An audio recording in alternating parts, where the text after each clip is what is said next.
It is now my great pleasure to introduce our guests today. That's right, plural guests. Christina Soliz, the executive director of New Era Colorado, which is the leading voice for young people in Colorado politics and one of the most effective youth civic engagement organizations in the country. And Chris deGruy Kennedy, who is the president of the Bell Policy Center, which was founded to address the urgent need for a progressive research-focused approach to public policy change in Colorado. They strive to ignite conversations that inspire communities and their leaders to transform Colorado into a state where everyone thrives. And that is a lot of what we're here to talk about today. I invited you on to talk about a ballot initiative or titles. Chris, you can explain the title board process if you'd like. That your organizations and some others have filed to change the way Colorado does its tax code this year. Let's jump right in. So, coalition of organizations, including the Bell and New Era, have filed titles for a ballot initiative for essentially a progressive income tax.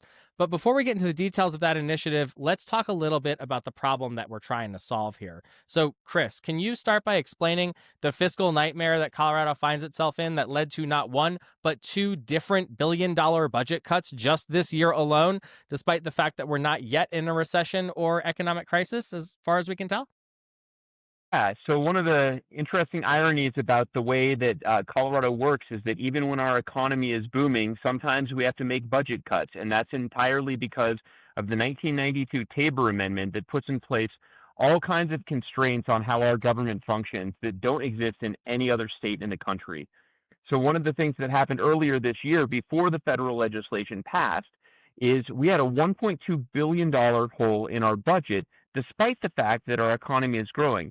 And that's entirely because the Tabor revenue cap said that we had to refund certain dollars to taxpayers rather than invest them in maintaining levels of service, whether that be on K-12 education or higher education, healthcare, public safety, any number of things that we invest money in at the state level. We couldn't spend that money. We had to refund it.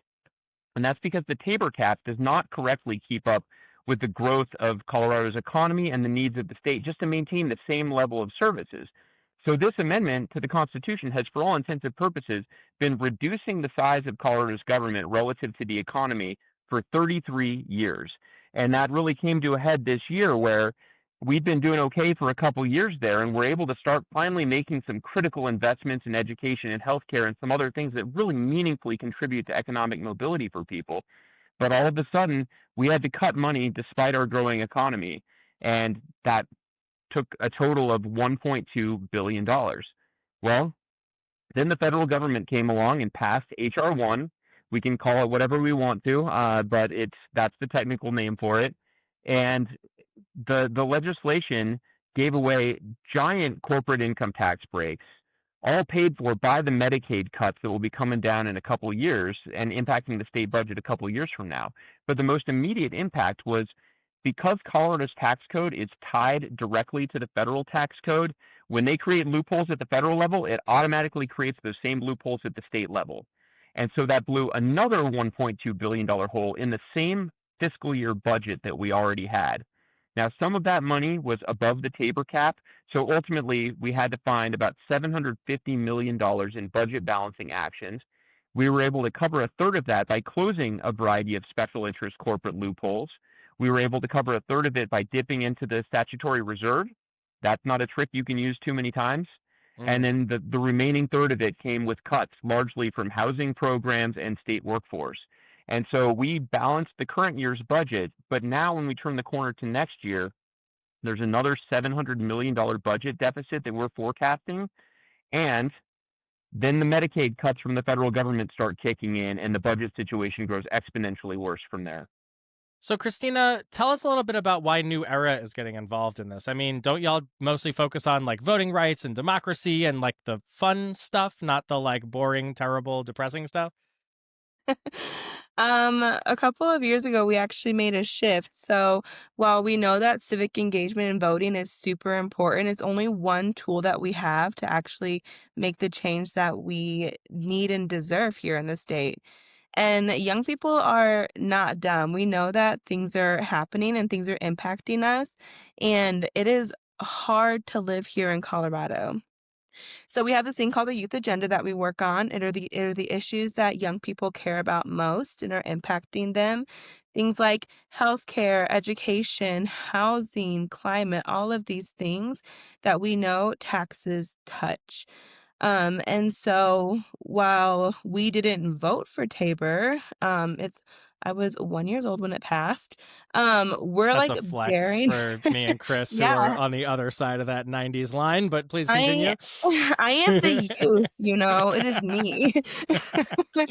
Um, we're bearing the brunt of its consequences here, and we can't have nice things. We can't have this Colorado that we envision. We can't even afford to live here unless we make some changes. And Tabor is like the crux of that. And having an equitable tax system is something that we know that we need, and young people are ready for. They are like ready to tax the rich, do whatever they can to get the programs that we deserve actually funded. So that's why it's super important to us. It's our North Star. We're like going to do everything we can. Well, that's great to hear.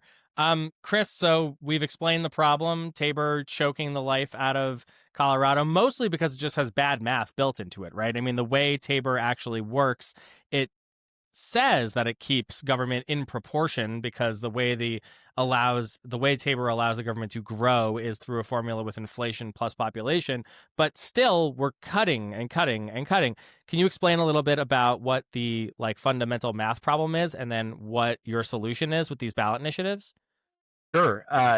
So one of the things that I think is really interesting about the nature of this math problem is it was best explained by a former Republican state legislator named Brad Young, who came up through the ranks of the Republican Party and had kind of classic conservative views. And then he got appointed to the Joint Budget Committee.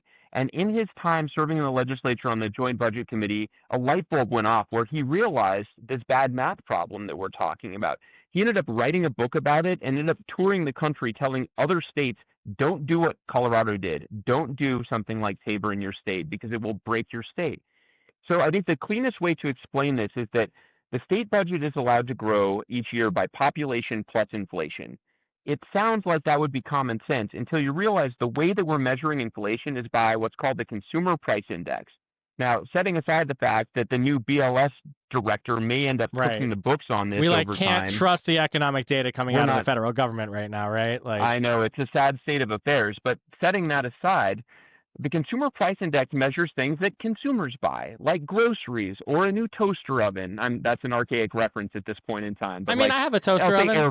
They just call it a fucking air fryer now. Yeah, exactly. There you go. Air fryer. But so, that makes sense. But the reality is the things that the government has to spend money on rise at a different rate than those consumer products. Some of our biggest costs are things like health insurance for the state workforce. I think everyone can relate to the idea that healthcare costs have been growing far faster than regular consumer products. And so there's one major imbalance right there. The other is in construction projects, both on the labor and the material. When we build new roads and bridges, when we build transit projects, when we build new buildings for schools or whatever else it may be, all of that stuff is more expensive and is growing faster than the rest of the economy. And so this imbalance just grows every year and forces us into these situations. But I want to highlight that that's not the only thing that's deeply problematic about the Tabor Amendment. That's the thing that triggered the cuts earlier this year. The thing that's actually going to become the more limiting factor moving forward is the fact that Tabor locks in place inequitable tax structures in the state. And the main one of those is that Tabor says that all income shall be taxed at one rate. That means individual income, corporate income, capital gains income, taxed at the same rate. What a millionaire pays versus what someone making $50,000 a year pays must be taxed at the same rate. And the ultimate impact of that is that because the very wealthy actually pay much less of their income on sales and property taxes, it means that overall the top 1% are paying about a third less of their income annually than the middle class. And we think that that is a fundamentally unfair structure, not to mention being inadequate to the needs of the moment, where we're going to have to figure out how to backfill these federal cuts to Medicaid. We're going to have to figure out how to do more to help families afford the high cost of housing and childcare. And we have a lot of work to do to make sure we're investing enough in our schools to attract and retain great teachers in every community across the state. I'm actually going to kick it to Christina to see if you want to explain the actual solution now that Chris has detailed the problem in sort of microscopic level. Yeah, I mean, I think Chris like got right to the point too. It's just like the inequitable tax structure that we have in the state just is not fair. It's not equitable that the top 1% pay less than everyday people. And like it's an equity problem. It's not even about like fairness or equality. It's like equity here.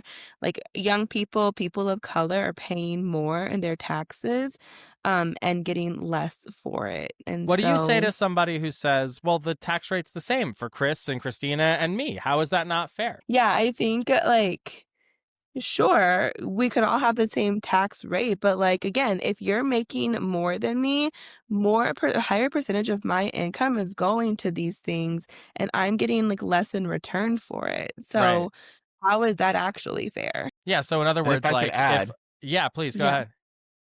the one thing I would add here is that the wealthy also have tax attorneys to help them file their taxes. And what that means that they're able to take full advantage of more deductions, more credits, more shelters, sometimes offshore shelters. These are the tools that the rich have for their taxes Right. that are not available to regular working people. And so that's another element that helps them pay less than everybody else. So on paper, it looks fair, but in practice, because of what you just said, Chris, because of what you said, Christina, and then the fact that like a very wealthy person, 4.4% of their income isn't going to feel like anything to them. They're going to write the check and call it good and probably get some ways to reduce that anyway because of their fancy tax attorneys and accountants and whatnot. But 4% of somebody who's making $30,000, well, that's a week of groceries or that's rent or that's real money, right? So there's also just this illusion that a flat tax feels fair because everyone pays the same percent. But between gimmicks and loopholes and the ability to use tricks that only are available to the wealthy, and the idea that like when you're barely surviving or living paycheck to paycheck, every dollar counts a lot more than when you're super duper wealthy and you're not, and you know, you're just thinking about where your next third or fourth home is going to be, right? Mhm. Yeah. So, Christina, I'm curious, like, I don't know if New Era was involved in Amendment 73, but there was an effort back in 2018 to change Colorado's tax code into a progressive one. And despite 2018 being like a pretty good year for Democrats and progressives, right? Like we won every statewide elected office, yada, yada. That thing went down and it went down pretty hard. Why do you think it's going to be different this time? I think the impacts are being felt more. We like young people are ready. Like we called our base of young people, people who have signed a comment card with us, talked to us, we organize, and like 98% of our base is like ready to tax the rich and ready to fight for this. And there's just way too much at stake to not do anything at this point. Like these cuts that Chris was talking about, they're coming down whether we like it or not. And it might be down the road, but we're starting to feel it already. And young people are already so burdened. Like we have to do something and we have to go soon. We cannot wait any longer.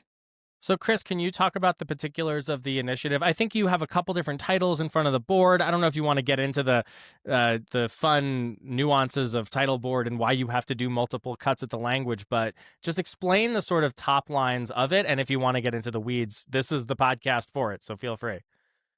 I will. I wanted to add something about the Amendment 73 campaign in 2018. It's worth noting a couple things. I mean, it did go down 54 to 46, so not a huge margin, but it did lose meaningfully. I think And it that needed it's also 55% to pass, too. So, I mean, if you think about that's that right. as the level you You're had to right, hit, it is kind of a shellacking.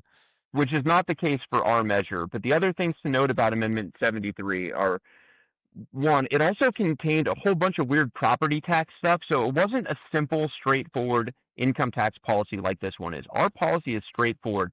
If this is your income, here's the rate you pay. Here's where the money is going to go. And It's thanks much to, more I simple. think, you and who we call wife of the show, Brittany Pedersen, now people will actually see this table on the ballot because the wonky, esoteric, ridiculous language that Tabor mandated is now counterbalanced by a very clear thing that voters will see right on the ballot when they vote about how this will affect them directly, right? That's absolutely right. And this was put in place by the voters with Proposition GG in 2022. 71% of voters said yes to GG, meaning we're going to have this new information on the table so that these taxpayers understand the impact on their family, their household, and people in their community. And we really think that that's going to be a game changer for how voters understand these issues.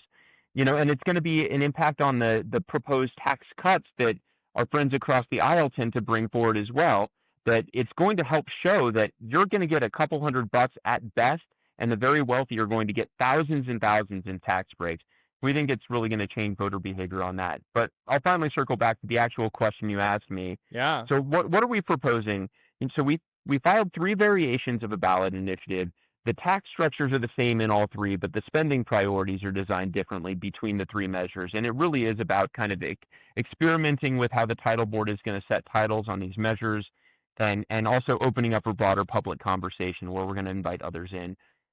But these measures have been put forward by the Protect Colorado's Future Coalition, which is a group comprised of 12 policy and grassroots nonprofits in Colorado that have recognized that we can't just keep having these conversations behind closed doors and hope that the world is magically going to change. We have to get out there, go public, and change the world ourselves. And that's exactly what we're doing by starting this public conversation with these measures. The way we're structuring the tax policy in these measures is we're actually giving a tax cut on the first $100,000 of income, and no one is going to get a tax increase until you have more than $500,000 of income in any given year. So I don't need to necessarily unless walk you through are the a bracket. half a millionaire, right? So unless you're bringing in 500 grand a year in some way, shape, or form, you will either get a cut or nothing will change for you, right? Well, that's right. What this actually means is a cut for 98% of the state, because just to give an example of how these tax rates work, let's say your income is $150,000. Well, we're lowering the rate on your first $100,000, but then you'll pay the same current law 4.4% on your remaining $50,000 of income. So that is still a cut for you. That is Right. still a cut for anyone making up to $500,000 a year. And so it's going to be a meaningful help for people's cost of living issues directly just by making a fairer tax code. And then by raising the tax rates on those making more than $500,000 a year, we expect to generate between $2 and $3 billion a year that will be used for K-12, Medicaid, child care, and potentially some other priorities that may come up over stakeholding in the next few months. So I want to kick it over to Christina to talk a little bit about the things you get for it. So now it makes more sense, right? I would venture to guess that the vast majority, if not all, of New Era's membership and staff fall somewhere underneath that $500,000 line in terms of yearly annual income. So assuming they do, that means they get a small tax cut, right? Or their taxes stay the same. But now there's another $2 billion for services like the ones Chris is talking about: childcare, education, and healthcare. Is that combination of those two things why New Era is so interested in this as a policy solution right now? Oh yeah, 100%. We know that like cuts often happen to education and higher ed. They're like the first things to get cut whenever they happen. And so providing some relief there is going to be important. And also like we worked really hard and young people turned out to vote for Amendment 79 last year to ensure that like Medicaid could cover abortion services here in the state. And like we want that funded. People want health care. And so like selfishly, that's why we're in it. We want to really fund these services that are going to improve people's lives here in the state. Plus the overall equity issue. I mean, you mentioned this before, but it's like we're going to make people who are doing fabulously well in the state pay a little bit more. That's going to add up to a real amount of revenue for the state, and then everybody else gets relief and more services. It feels like we're correcting an existing unfairness. I'm going to try and channel like what your opposition may say, right? So like these aren't my words. These are approximations of what other people's words might be. But like won't free healthcare for people with low incomes and people who are undocumented? I mean, this is something that Gabe Evans and Lauren Boebert are yelling about in Washington every single week, that Colorado is paying for free healthcare for undocumented people. And this is so horrible and blah, blah, blah. Is that going to be a hard sell in this environment? Like, even before we maybe get into a Trump-induced tariff economic catastrophe down the line? I mean, I think the hard part is helping people sort through the disinformation that's out there. I think what people don't really understand is that undocumented immigrants pay a ton of taxes in Colorado. They pay, I think it's $436 million in combined state and local taxes every year, which we estimate is at least $175 million in state taxes. And so with the local taxes, they're paying their own way in the school districts, right? They're paying their own way for local government services. At the state level, much has been made of including the Medicaid coverage for immigrant children. I want to emphasize 15,000 immigrant kids are who we're talking about. They just gloss right over that, of course, right? Like that's not in the talking points. They make them sound like they're criminals. We're talking about kids and their pregnant mothers, right? Right. Or their postpartum mothers, and that's who's getting service through Medicaid. And the total cost of that is a fraction of this $175 million that they're paying in taxes. And so we feel good that if we're ever in a forum like a town hall meeting where we can just lay out the facts, it's going to be very persuasive to people. The problem is that's not really how most people receive information. And so the challenge on us is get to the people who actively avoid the news, that get their news from whatever some influencer said on TikTok, and find a way to make sure that we get the information into those places as well, because that's how we'll ultimately win the conversation. But it is hard. Christina, you want to add anything to that? Yeah, that's why, like with this coalition and campaign, like having a strong ground game and talking to voters like one-on-one is going to be our top priority. Like being on doors, getting those ads up, doing like the whole shebang to talk to voters and like get our message out there as often as we can. And I mean, we know that the right-wing interest groups in the state are not going to take this lying down, right? We had Logan Davis on the last episode to talk about what he called the red print, this sort of like constellation of conservative organizations that, despite being totally out of power in terms of Republicans in the legislature and in statewide office, still exert a lot of influence over the policy conversation and then the outcomes on the ballot. We assume they're probably going to be gearing up to oppose this, assuming you guys get it on the ballot, right? Besides the mangled sort of talking points I laid out, what other arguments are you concerned about coming from them, the disinformation side of things, that you're starting to think about contending with? You know, I think some of it's disinformation, some of it is just a skewed perspective on the world. I mean, I think that voters have concerns about whether government is spending their dollars well, and that's something that we've worked on for years and years and years. I mean, anyone who's served time down in the legislature knows that there's work every year to streamline, make more efficient, prioritize among competing, programs of what we're going to keep funding, merging things together that can be done more efficiently under one roof. I mean, that work is the ongoing process of government, and I wish people knew that. But I think that they're really going to try to lean into, they're going to make these blank check, slush fund arguments, and no matter how tightly we restrict the dollars, they're going to say it. And we've seen this time and time again, that they're just going to say whatever they want to say. And those kinds of attacks leave a mark. So I think our big challenge is helping demonstrate to the voters that these dollars are going to be well spent, that the dollars are going to go where the voters say they're going to go when they vote yes on these measures. And that'll be a big challenge. I think some of the other things that come up, there's this illusion of millionaires fleeing the state or corporations fleeing the state after you pass a measure like this. And it's frankly just not true. First of all, when it comes to corporate income tax, the way corporate income tax is done is based on how much you sell in a state, not whether your corporation is based in the state. And so, even if we pass this policy, we will still be in the middle of the pack in terms of corporate income tax rate structures. There will be no corporations pulling out of the Colorado Pepsi market. is not going to just stop selling soda here because we increased the corporate income tax rate, right? Yeah. And when it comes to millionaires, there is some evidence that a very small number of millionaires do flee higher tax states for lower tax states. But what's been most interesting is Massachusetts did a millionaire's tax in 2022, and a recent study came out showing that the millionaires who stayed got even richer compared to the rest of the state, even after the progressive rate structures were in place. And so some of that stuff is just bogus. The way that our economy currently transfers money from working people up to the very wealthy now, we're just taking a tiny bite of that to try to rectify some of the wrongs that have taken place from our imbalanced markets. And I think the last thing I want to say about their attacks is they want to make this sound like it's a radical, extreme policy. 27 states, including a dozen red states, have graduated income tax structures. More than half, if my math is right. Yeah. It's only the way that Tabor has warped our brains that makes us think that this is a radical policy in Colorado. And just to put a finer point on it, We did a poll in 2023 that showed that 76% of registered voters in Colorado believe there should be a new tax bracket for income above $500,000 a year. Now, that's not the same as actually testing their opinions on a ballot title, but it does give you a sense of the direction of where voters think we should be. Voters want policies like this. Voters want people to be standing up for regular working people as opposed to the interests of the wealthy elites. And that's exactly what this measure is designed to do. So if this passes, Christina, curious to your thoughts, does this like solve Colorado's fiscal woes? Like, are we like done with the big Tabor problem, or do we have more work to do afterwards? Well, for my new era hat, I think there's still going to be a ton of work to do.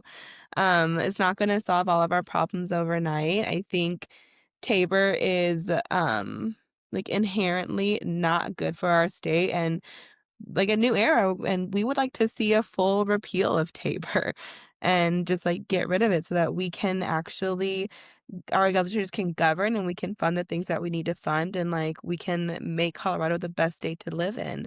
And so that's my like new era cap hat. Chris? Yeah, the work is never over, right? The way state governments work, it is an ongoing process where every year you are trying to make the improvements that you can. And so there are all kinds of things that may be coming in the future that we cannot yet foresee.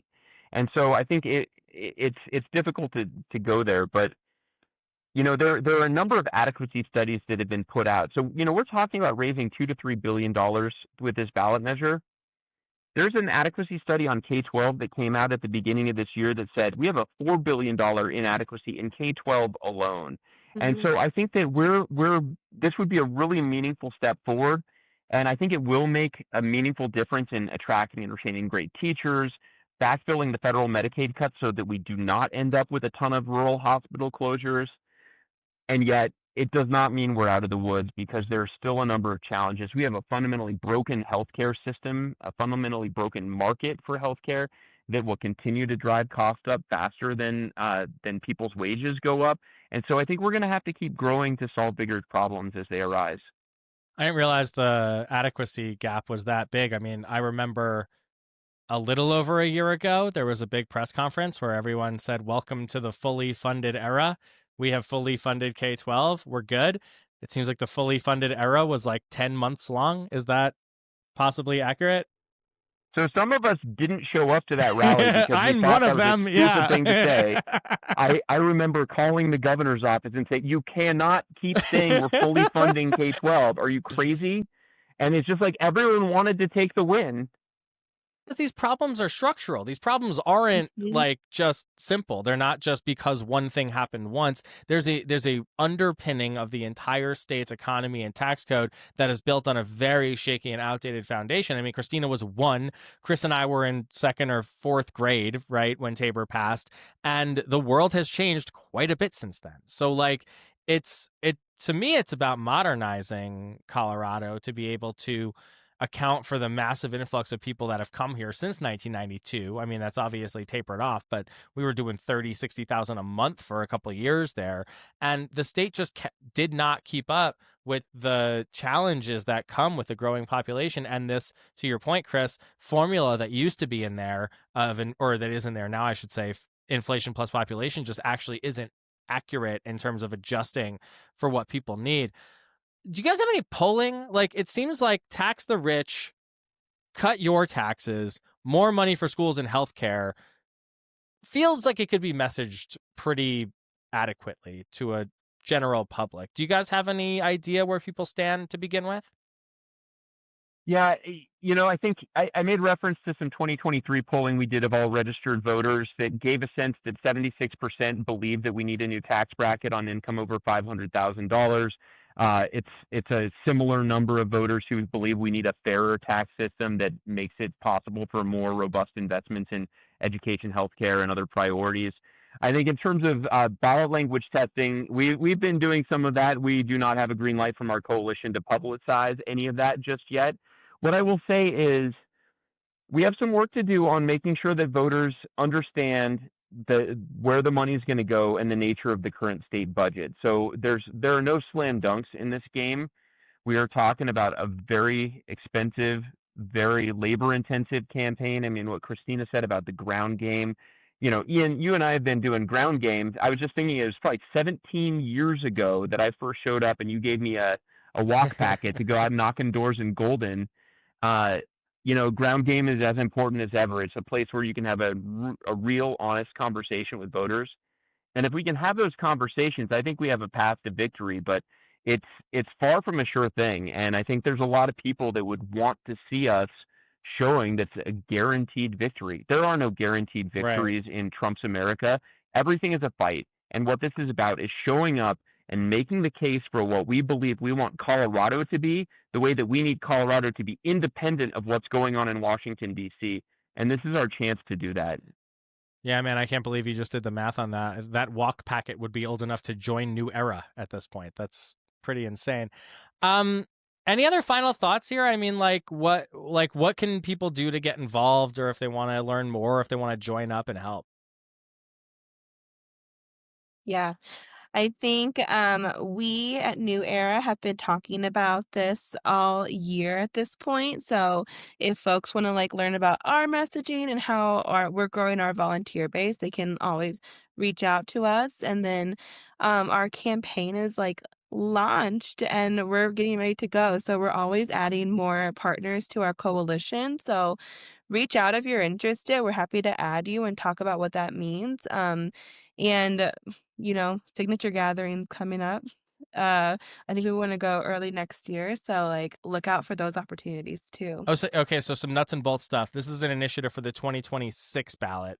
You're going to start collecting signatures next year. It's a statutory measure, not constitutional, so you don't need to do that 5% from every state senate district thing. You can just get the number of signatures you need. Do you have any idea approximately how many that is? I want to put you on the spot, but I don't remember. A couple things I need to tweak about what you just said. There is a constitutional provision in here. We have to strike the sentence from Tabor that says all income shall be taxed at same rate. But all the tax provisions go into statute, which means we still just have a 50% threshold to pass. But what we're going to need is 125,000 valid signatures across the state, including 2% of registered voters in each of the 35 state Senate districts. So you do need that Senate district threshold here. Interesting. Yeah, but it's only 50% to pass. I guess I don't understand, but that's okay. That's, just a day that ends in a Y around here. I'm curious. It's just the way Amendment 71 was written a few years ago. So you can Amendment 71 raised the bar for constitutional measures, but only if you added language to the Constitution. But the signature requirements applied regardless. If you're doing anything to the Constitution, even if it's just striking language, now you need the signatures from across the state. So there's this secret third thing. There's the statutory thing that is the way it used to be. There's constitutional, which raised the bar to this 5% per and then 55%. But now you also have to do this if you're deleting language. You don't have to get over the 55% threshold, but you do have to collect signatures from each of the 35 Senate districts. Yeah. So that's a lot of work. Hard to do because of economies of scale. But I think one of the things that we think is really interesting is, a graduated income tax policy is a huge boon for rural Colorado. The bulk of the very wealthy people are based around Denver Metro. So we're talking about Denver Metro taxpayers paying more in taxes so that we can have better schools, better healthcare facilities, better roads potentially in rural Colorado. And we want to get out there and make that case across rural Colorado. So we see it as an opportunity. Finally, the war from rural Colorado instead of the war on rural Colorado. Well, this is great. Where can people learn more about the initiative, about your organizations, or about you two as people? Christina? Yeah, organization, neweracolorado.org. Check us out. And then, reach out to me. I'm happy to chat. I will be going on parental leave soon, but I'll be back in January, so you can talk to me then too. But Christina at neweracolorado.org. I'm happy to always chat more too about this. Yeah. So I think almost all of the core 12 organizations that help launch this effort have information up on their web pages about it. I know we do at bellpolicy.org. There's a page on the very front that says a graduated income tax would work for Colorado. If you click on that, you can get all the 12 organizations, our initial press release, our fact sheet, as well as a sign-on letter that has a number of other organizations that are supporting the effort. I'll also mention, New Era is one of 3 grassroots organizations that are part of this work, that are doing organizing work all the time. Great Education Colorado is already part of this, and that was the group that got the signatures to put Amendment 73 on the ballot in 2018. They're developing neighborhood leads and networks right now. So if you're an education advocate, plug into Great Ed Colorado. And then the third is the Statewide Parents Coalition, which is a network of childcare providers and advocates led by my former colleague, Representative Lorena Garcia. And they also are doing organizing work out there. So those 3 organizations are doing this work right now. We're going to be getting a volunteer sign-up form put up on our website soon, because the number of emails we've received in the last 2 weeks, I've had to just create an email folder to put them all into, so that when we ultimately have a volunteer infrastructure, I can go back and pull them all out and say, all these people just say, how do I get a petition? How do I help? I think the people of the state are hungry to help, and we're building the infrastructure right now to make that possible for them all to plug in. Well, Christina Soliz from New Era, Colorado, Chris deGruy Kennedy, from the Bell Policy Center. I'll have to get used to it. Thank you guys so much for coming on the Get More Smarter podcast. Good luck. We will be cheering you on from the sidelines. And then once you guys qualify, let's get you back on the show, and we'll talk some more about it and make sure the listeners can figure out how to get plugged into the campaign when it's up and running. Thanks, Ian. That sounds great. Thanks for having us.